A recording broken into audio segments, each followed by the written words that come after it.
ನಮಸ್ಕಾರ, ಟೆಕ್ ಟೇಲ್ಸ್ಗೆ ಸ್ವಾಗತ. ಈ ಹಾಗೆ ಇರುತ್ತೆ ಇವತ್ತಿನ ಪ್ರಧಾನ ಸಮಾಚಾರ. ರಾಜ್ಯ ರಾಜಕೀಯದಲ್ಲಿ ಸಂಚಲನ ಮೂಡಿಸಿರುವ ಖಾತೆ ಹಂಚಿಕೆ ವಿವಾದದಿಂದ ಹಿಡಿದು ಜಾಗತಿಕ ಮಟ್ಟದ ಮಹತ್ವದ ಸುದ್ದಿಗಳವರೆಗೆ ಎಲ್ಲವನ್ನೂ ನೋಡೋಣ. ಕರ್ನಾಟಕ ರಾಜಕೀಯದಲ್ಲಿ ಈಗ ಖಾತೆ ಹಂಚಿಕೆ ವಿಚಾರ ತೀವ್ರ ಸ್ವರೂಪ ಪಡೆದುಕೊಂಡಿದೆ. ಸಚಿವ ರಾಮಲಿಂಗಾರೆಡ್ಡಿ ಅವರು ರಾಜೀನಾಮೆ ನೀಡಿದ್ದಾರೆ ಎಂಬ ಸುದ್ದಿ ಸಂಚಲನ ಮೂಡಿಸಿದೆ. ಮತ್ತೊಂದೆಡೆ ಮುನಿಯಪ್ಪ ಅವರು ಕೂಡ ತಮ್ಮ ಅಸಮಾಧಾನವನ್ನು ವ್ಯಕ್ತಪಡಿಸಿದ್ದಾರೆ. ಸರ್ಕಾರದ ಒಳಗೆ ನಡೆಯುತ್ತಿರುವ ಈ ಬೆಳವಣಿಗೆಗಳು ರಾಜ್ಯ ರಾಜಕಾರಣದಲ್ಲಿ ಕುತೂಹಲ ಮೂಡಿಸಿವೆ. ಸಚಿವ ಯು.ಟಿ.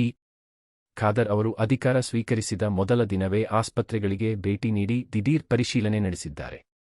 ಆಸ್ಪತ್ರೆಗಳ ಸ್ಥಿತಿಗತಿ ಸುಧಾರಿಸಲು ಮತ್ತು ವೈದ್ಯಕೀಯ ಸಿಬ್ಬಂದಿಯ ಕೊರತೆಯನ್ನು ನೀಗಿಸಲು ದೊಡ್ಡ ಮಟ್ಟದ ನೇಮಕಾತಿ ಪ್ರಕ್ರಿಯೆಯನ್ನು ನಡೆಸುವುದಾಗಿ ಅವರು ಘೋಷಿಸಿದ್ದಾರೆ.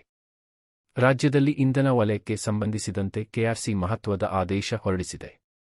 ಇನ್ಮುಂದೆ 10 ಕಿಲೋವ್ಯಾಟ್ಗಿಂತ ಹೆಚ್ಚು ಸಾಮರ್ಥ್ಯದ ಡಿಎಸ್ಪಿವಿ ಪ್ಲಾಂಟ್ಗಳಿಗೆ ಬ್ಯಾಟರಿಗಳನ್ನು ಅಳವಡಿಸುವುದು ಕಡ್ಡಾಯವಾಗಿದೆ.